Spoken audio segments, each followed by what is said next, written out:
Hello बच्चों, आपका हमारे यूट्यूब चैनल आइडियल देव क्लासेस में स्वागत है। बच्चों, आपके लिए हम 8th ग्रेड अभ्यास पुस्तिका विषय विज्ञान लेके आए हैं। बच्चों, विषय विज्ञान जो है ये 8th ग्रेड जो अभ्यास पुस्तिका आपकी जो बनी हुई है, इन्हीं में से आपको पेपर में आना है। आपको जो पेपर की तैयारी करना है तो इसी के प्रश्न उत्तरों से तैयारी करना है, जो अधिकतर आपके पेपर में यहीं से आएंगे। ठीक है बच्चों, हम आपको आज विज्ञान का पार्ट 4 बता रहे हैं। पार्ट 4 क्या है हमारा? 8th ग्रेड अभ्यास पुस्तिका प्रश्नोत्तरी पुस्तिका है और कक्षा 8वीं। और इसका पार्ट 4 क्या है? देखो, धातु एवं अधातु। कौन सा पार्ट पढ़ रहे हैं हम? धातु एवं अधातु। तो बच्चों, धातु और अधातु के बारे में देखेंगे। इसमें दिया अति लघु उत्तरी प्रश्न। जो अति लघु उत्तरी प्रश्न है उन्हें पहले दिया है। उसका प्रश्न क्रमांक 1 है, आघातवर्धनीयता को समझाइए। प्रश्न है, आघातवर्धनीयता को समझाइए। तो बच्चों, इसका उत्तर हमने बताया। आघातवर्धनीयता क्या है? तो देखिए इसका उत्तर, धातुओं का वह गुण जिसके कारण उन्हें पीट कर शीट या पतली चादरों में परिवर्तित किया जा सकता है, आघातवर्धनीयता कहलाता है। यह धातुओं का अभिलाक्षणिक गुण है। तो बच्चों, हमने आपको प्रश्न क्रमांक 1 का उत्तर यहाँ बताया। इसके बाद अगला प्रश्न देखते हैं, प्रश्न क्रमांक 2। और बच्चों, आपको पेपर की तैयारी इसी बुक से करना है जो आपके एक मेन एग्ज़ाम में आना है, क्योंकि अब आपकी परीक्षा की भी तारीख आ चुकी है। तो ठीक है बच्चों, देखिए अब हम इसकी तैयारी करते हैं। प्रश्न नंबर 2। प्रश्न नंबर 2 क्या है? निम्नलिखित पदार्थों में से विद्युत के सुचालक एवं कुचालक पदार्थ छाँटकर लिखिए। यहाँ पे कुछ सुचालक वस्तु दी हैं और कुचालक वस्तु दी हैं, उनको छांट के हमें लिखना है। यहाँ दिया है लोहे की कील, गंधक, कोयला, तांबे का तार, प्लास्टिक, लकड़ी का खिलौना, एल्यूमिनियम तार। तो ये जो है कौन सी विद्युत की सुचालक है और कौन सी कुचालक है, ये हमें यहाँ पे इस प्रश्न के उत्तर में लिखना है। आप बच्चों इसको आप विज्ञान की पाठ्य पुस्तक के प्रश्न क्रमांक 45 से उत्तर खोज के लिख सकते हैं। तो देखिए बच्चों, हम सबसे पहले यहाँ लिख दी विद्युत के सुचालक। विद्युत की सुचालक कौन सी होती हैं वो देखते हैं। नंबर 1, लोहे की कील। ये लोहे की कील क्या है? विद्युत की सुचालक है। नंबर 2, तांबे का तार। तांबे का तार भी क्या है? विद्युत का सुचालक है। नंबर 3, एल्यूमिनियम तार। ये भी क्या होते हैं? विद्युत के सुचालक होते हैं। इसके बाद जो शेष बच गए, क्या क्या बच गए, तो वो क्या कहलाएंगे? विद्युत के कुचालक। तो हमने यहाँ पे आपको लिख के बताया, विद्युत के कुचालक क्या हो गए? गंधक, कोयला, प्लास्टिक, लकड़ी का खिलौना। ये क्या हो गया? विद्युत के कुचालक। तो आपको विद्युत के सुचालक और कुचालक अलग अलग लिख के बता दी हमने। सुचालक कौन से होते हैं? लोहे की कील, तांबे का तार, एल्यूमिनियम तार। और कुचालक कौन से होते हैं? गंधक, कोयला, प्लास्टिक, लकड़ी का खिलौना। ठीक है बच्चों, इस प्रकार आपका प्रश्न नंबर 2 यहाँ पे हुआ। अब इसके बाद हम प्रश्न क्रमांक 3 देखते हैं। प्रश्न क्रमांक 3 क्या है उसे पढ़ेंगे हम। प्रश्न क्रमांक 3 है, धातु को खींचकर तारों में परिवर्तित करना धातु का कौन सा गुण कहलाता है? धातु को खींचकर तारों में परिवर्तित करना धातु का कौन सा गुण कहलाता है? तो जो धातु होती है बच्चों, उसको खींचकर किसमें हम तार के रूप में, तार देखे हैं आपने, जो जैसे विद्युत के तार हुए, तारों में परिवर्तित करना धातु का कौन सा गुण है, ये पूछा है इसमें। तो हमें यहाँ पर उत्तर में बताएं बच्चों, आपको धातुओं का वह गुण जिसमें धातु खींचकर तारों में परिवर्तित किया जा सकता है, तन्यता कहलाता है। यानी कि इसमें कौन सा गुण पाया जाता है? तन्यता का गुण। धातुओं का वह गुण जिसमें धातुओं को खींचकर तारों में परिवर्तित किया जाता है, तन्यता कहलाता है। इस प्रकार बच्चों, आपको हमने प्रश्न क्रमांक 3 का उत्तर दिए। इसके बाद नेक्स्ट प्रश्न आता है आपका प्रश्न क्रमांक 4। देखिए प्रश्न क्रमांक 4 क्या है? प्रश्न क्रमांक 4 है, किन्हीं 2 धातुओं के नाम लिखिए जिन्हें चाकू से काटा जा सकता है। प्रश्न में ये पूछा है कि किन्हीं 2 धातुओं के नाम बताना है आपको, जिसे किससे काटा जा सकता है, जिसे चाकू से काटा जा सकता है। तो बच्चों, हमने इसका उत्तर बताया, सोडियम एवं पोटेशियम। सोडियम एवं पोटेशियम ऐसी 2 धातुएं हैं जिन्हें चाकू से काटा जा सकता है, क्योंकि सोडियम और पोटेशियम धातु नरम होते हैं। तो बच्चों, आपको हमने 2 धातुओं के नाम बताए जिन्हें चाकू से काटा जा सकता है। कौन कौन सी धातु हैं? सोडियम और एवं पोटेशियम। ठीक है बच्चों, इसके बाद अगले प्रश्न पे आते हैं, प्रश्न नंबर 5। और ये कैसे प्रश्न है? लघु उत्तरी प्रश्न है। ये कैसे प्रश्न है? लघु उत्तरी। तो इसका उत्तर क्या है देख लीजिए। प्रश्न क्या है, 5वें नंबर का प्रश्न, धातु एवं अधातु अम्लों से किस प्रकार अभिक्रिया करते हैं, स्पष्ट कीजिए।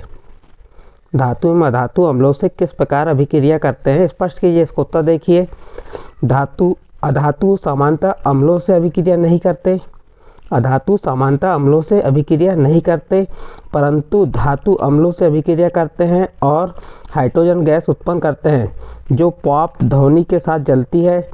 आपने देखा है कि कॉपर तनु हाइड्रोक्लोरिक अम्ल में गर्म करने पर, हाइड्रोक्लोरिक अम्ल को गर्म करने पर, अम्ल से गर्म करने पर भी अभिक्रिया नहीं करता, परंतु यह सल्फ्यूरिक अम्ल से अभिक्रिया कर लेता है। तो इस प्रकार से बच्चों आपको धातु और अधातु के अम्लों से किस प्रकार अभिक्रिया होती वो बताएं। इसके बाद का नेक्स्ट प्रश्न है प्रश्न नंबर 6। प्रश्न नंबर 6 क्या कह रहा है, सोडियम धातु को मिट्टी के तेल में संचित कर क्यों रखा जाता है। जो सोडियम धातु होती है उसको मिट्टी के तेल में संचित करके क्यों रखा जाता है, ये प्रश्न है। इस प्रश्न के उत्तर को आप अपनी पाठ्य पुस्तक के पृष्ठ क्रमांक 48 में खोज सकते हैं। बच्चों इसका उत्तर क्या है देख लीजिए। सोडियम धातु बहुत अभिक्रियाशील होता है। सोडियम धातु क्या होता है, बहुत अभिक्रियाशील होता है। यह ऑक्सीजन और जल के साथ अत्यंत तीव्र अभिक्रिया करता है। अभिक्रिया में बहुत अधिक ऊष्मा उत्पन्न होती है, इसलिए धातु को मिट्टी के तेल में संचित रखा जाता है। तो बच्चों आपका ये प्रश्न क्रमांक 6 का उत्तर हो गया। अब इसके बाद हम देखते हैं प्रश्न क्रमांक 7। प्रश्न क्रमांक 7 क्या है देखते हैं। प्रश्न क्रमांक 7 है धातु एवं अधातु में अंतर लिखिए। प्रश्न क्रमांक 7 क्या है, धातु अधातु में अंतर लिखिए। और बच्चों इसको आप विज्ञान के पाठ्य पुस्तक के पृष्ठ क्रमांक 46 में इसका उत्तर खोज सकते हैं और लिख सकते हैं। हमने यहाँ पे इसके अंतर लिखे बताएं, एक साइड धातु लिख दी, एक साइड अधातु लिखे हैं। तो पहला अंतर में क्या लिखेंगे, धातु कठोर होती है। धातु कैसी होती है, कठोर होती है। अधातु कठोर नहीं होती। धातु चमकदार होती है। यहाँ पे हमने द लिखना भूल गए हैं। तो धातु कैसी होती है, चमकदार होती है और अधातु चमकदार नहीं होती। फिर तीसरा अंतर बताएं हमने, धातु में तन्यता के गुण पाए जाते हैं, यानी कि धातु तन्यता होती है, और अधातु में भंगुरता के गुण पाए जाते हैं। तो इसे क्या कह सकते हैं, यह भंगुर होती है। फिर धातु अम्लों से क्रिया करती हैं, जबकि अधातु अम्लों से क्रिया नहीं करती। इस प्रकार बच्चों आपको हमने धातु और अधातु में अंतर बताया। एक बार रिपीट कर देते हैं। धातु कठोर होती है, अधातु कठोर नहीं होती। धातु चमकदार होती है, यह चमकदार नहीं होती। इसके बाद देखिए यहाँ पे तीसरा नंबर, धातु में तन्यता गुण पाए जाते हैं, जबकि अधातु भंगुर होती है। धातु अम्लों से क्रिया करती हैं और अधातु अम्लों से क्रिया नहीं करती। इस प्रकार बच्चों आपका प्रश्न क्रमांक 7 कंप्लीट हुआ। इसके बाद देखिए प्रश्न क्रमांक 8। प्रश्न क्रमांक 8 क्या कह रहा है, प्रश्न क्रमांक 8 है, कॉपर धातु को नमी में रखने पर उस पर हरी परत जम जाती है, रासायनिक समीकरण द्वारा समझाइए। क्या कह रहा है, कॉपर धातु को नमी में रखने पर उस पर हरी परत जम जाती है। उस पर क्या जम जाती है, हरी परत जम जाती है, रासायनिक समीकरण द्वारा समझाइए। तो बच्चों देखिए हमने इसको यहाँ पे इसका उत्तर बताया है। इसका उत्तर क्या है प्रश्न नंबर 8 का, जब कॉपर के बर्तन को लंबे समय तक नम वायु में खुला रखा जाता है तो उस पर एक हल्की हरी परत जम जाती है। यह हरा पदार्थ कॉपर हाइड्रोक्साइड और कॉपर कार्बोनेट का मिश्रण होता है। इसका समीकरण भी बताएं हमने। इसका समीकरण क्या है, 2Cu यानी Cu मीन्स क्या हो गया, कॉपर, धन H2O, H2 क्या कहलाता है, पानी, धन CO2 यानी carbon dioxide gas, O2 oxygen.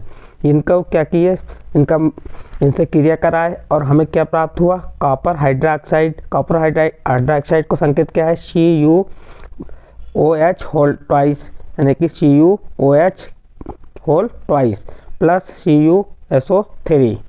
तो ये CuOH होल ट्वाइस क्या है, कॉपर हाइड्रोक्साइड है, और CO3 क्या है, कॉपर कार्बोनेट। तो इस प्रकार बच्चों ये आपका प्रश्न नंबर 8 यहाँ पे समाप्त हुआ। नेक्स्ट प्रश्न है, अब ये प्रश्न है आपके कैसे हैं, दीर्घ उत्तरी प्रश्नों में बताया, धातुओं और अधातुओं को दैनिक जीवन में उपयोगिता समझाइए।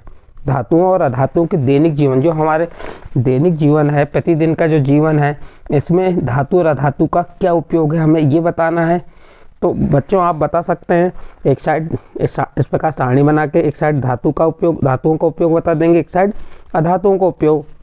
हमने पहला उपयोग बताएं, धातुओं का उपयोग बर्तन बनाने में किया जाता है। किस में किया जाता है? धातुओं का उपयोग बर्तन बनाने में, गहने आभूषण बनाने, नंबर 2 गहने आभूषण बनाने में, नंबर 3 तार बिजली उपकरण बनाने में, नंबर 4 वाहन जैसे रेल बस कार आदि बनाने में, और नंबर 5 चिकित्सकीय उपकरण, जो चिकित्सा के उपकरण हैं उन्हें बनाने में। और अधातुओं का उपयोग श्वसन हेतु ऑक्सीजन गैस बनाने में। श्वसन यानी श्वास लेने के लिए जो होता है उसमें क्या बनाई जाती है? Oxygen gas.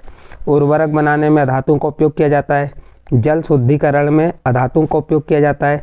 एंटीबायोटिक बनाने में भी अधातुओं का उपयोग किया जाता है।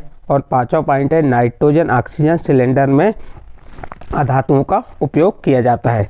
तो बच्चों हमने इस प्रश्न के उत्तर को फिर से एक बार रिपीट कर देते हैं। धातुओं का उपयोग बर्तन बनाने में किया जाता है। धातुओं का उपयोग गहने आभूषण बनाने में किया जाता है। नंबर 3 तार और बिजली के उपकरण बनाने में किया जाता है। किसका उपयोग? धातु का। वाहन जैसे रेल बस कार आदि बनाने में धातु का उपयोग किया जाता है। और चिकित्सकीय उपकरण बनाने में भी धातु का उपयोग किया जाता है। अधातु का उपयोग श्वसन हेतु ऑक्सीजन गैस बनाने में किया जाता है। उर्वरक बनाने में किया जाता है। जल शुद्धिकरण में किया जाता है। एंटीबायोटिक बनाने में किया जाता है। नाइट्रोजन ऑक्सीजन सिलेंडर में भी इसका उपयोग किया जाता है। किसका? अधातु का। इस प्रकार बच्चों आपका ये प्रश्न क्रमांक 9 यहाँ पर समाप्त हुआ। अब इसके बाद नेक्स्ट प्रश्न आता है और अंतिम प्रश्न है प्रश्न क्रमांक 10। बच्चों यदि आपको हमारा ये वीडियो पसंद आता है तो इसे लाइक कीजिए, सब्सक्राइब कीजिए और अन्य ग्रुपों में शेयर कीजिए। ठीक है बच्चों। इसके बाद देखिए अगला प्रश्न है आपका प्रश्न क्रमांक 10। निम्नलिखित को समझाइए। निम्नलिखित समझाइए। नंबर 1 दिया है, लोहे में जंग लगना। जो लोहा होता है उसमें जंग लगता है, तो उससे समझाना है कि लोहे में जंग कैसे लगता है, किस कारण से लगता है। तो इसका उत्तर है, आप इसको अपनी पाठ्य पुस्तक के पृष्ठ क्रमांक 46 में इस उत्तर को खोज सकते हैं। देखिए हम बताते हैं इसको। लोहा ऑक्सीजन के साथ संपर्क करके, लोहा क्या करता है? ऑक्सीजन के साथ संपर्क करके आयरन ऑक्साइड बनाता है। क्या बनाता है? Iron oxide. जो आयरन ऑक्साइड ये है वो क्या कहलाता है? जंग जो होता है वो क्या कहलाता है? आयरन ऑक्साइड कहलाता है। और लोहा क्या होता है? आयरन होता है। तो अब आयरन और ऑक्सीजन के साथ क्या हुआ?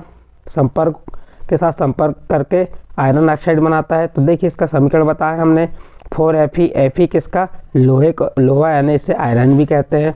फिर 3O2, O2 क्या है? ऑक्सीजन। और H2O पानी। इनकी उपस्थिति में क्या बनता है? Iron oxide. Iron oxide means क्या हो गया आपका? जंग। तो इसका क्या कह सकते हैं? 4Fe + 3O2 + 6H2O की उपस्थिति में क्रिया करके क्या करता है? 4FeOH ट्वाइस यानी आयरन ऑक्साइड बनाता है। इस प्रकार बच्चों आपको हमने जो प्रश्न क्रमांक 10 था उसका पहला प्रश्न बताया, लोहे में जंग लगना, उसका उत्तर बताया। इसके बाद नेक्स्ट देखते हैं इसका सेकंड नंबर क्या कह रहा है? विस्थापन अभिक्रिया। तो विस्थापन अभिक्रिया क्या है उसके पहले उसको बता देते हैं हम। जिंक धातु कॉपर धातु को विस्थापित कर नया पदार्थ जिंक सल्फेट बना रही है। इस प्रकार की अभिक्रिया विस्थापन अभिक्रिया कहलाती है। जिंक धातु कॉपर धातु को विस्थापित कर नया पदार्थ जिंक सल्फेट बना रही है। इस प्रकार जो अभिक्रिया होती है उसे ही विस्थापन अभिक्रिया कहते हैं या कहलाती है। इसका समीकरण है CuSO4 कॉपर सल्फेट धन जिंक, Zn मीन्स जिंक। इसकी अभिक्रिया हुई तो क्या बना? इसे ZnSO4 zinc sulphate plus copper. तो इस प्रकार इसका समीकरण हो गया। नेक्स्ट और अंतिम है 10वें नंबर के प्रश्न का तीसरा नंबर। देखिए धातुओं की जल से क्रिया, जो धातु होती हैं उसकी जल से क्रिया। तो बच्चों देखिए इसका उत्तर हमने आपको बताया। क्या बताया इसका उत्तर? सामान्यतः धातुएं जल के साथ धीमी अभिक्रिया करती हैं। सामान्यतः क्या होती हैं? धातुएं जल यानी कि पानी के साथ धीमी यानी धीरे से अभिक्रिया करती हैं, जैसे ही लोहे पर जंग लगना, किंतु केवल सोडियम धातु जल से तीव्र क्रिया कर आग पकड़ लेती है। तो देखिए यहाँ पे सामान्यतः धातुएं जल से के साथ धीमी अभिक्रिया करती हैं, जैसे कौन सी अभिक्रिया, लोहे का जंग लगना। देखो लोहे का जो पात्र होता है उसमें जंग धीरे धीरे लगता है, जो अभिक्रिया होती है उसमें धीरे धीरे होती है। किंतु केवल सोडियम धातु ऐसी है, किंतु सोडियम धातु एक ऐसी है जो तीव्र क्रिया करती है। सोडियम धातु जल से तीव्र क्रिया कर आग पकड़ लेती है। तो इस प्रकार बच्चों आपके प्रश्न क्रमांक 10 का जो तीसरे नंबर का प्रश्न था उसका उत्तर बताया हमने। तो बच्चों इस प्रकार यहाँ पे आपके 10 प्रश्न समाप्त हुए। अब इसके बाद हम आपका अध्याय जो पाँच अध्याय कोयला और पेट्रोलियम लेके आएंगे। बच्चों हम आपको यदि हमारा वीडियो पसंद आता है तो इसे सब्सक्राइब कीजिए, लाइक कीजिए और अन्य ग्रुप में शेयर करना है। और आपको महत्वपूर्ण जानकारी ये बताना चाहेंगे बच्चों, ये जो वीडियो बना रहे हैं इससे आपको एडगेट अभ्यास पुस्तिका के महत्वपूर्ण प्रश्न हैं जो मेन एग्ज़ाम में आने वाले हैं, इन्हीं में से अधिकतर आपके पेपर में आएंगे। ठीक है बच्चों।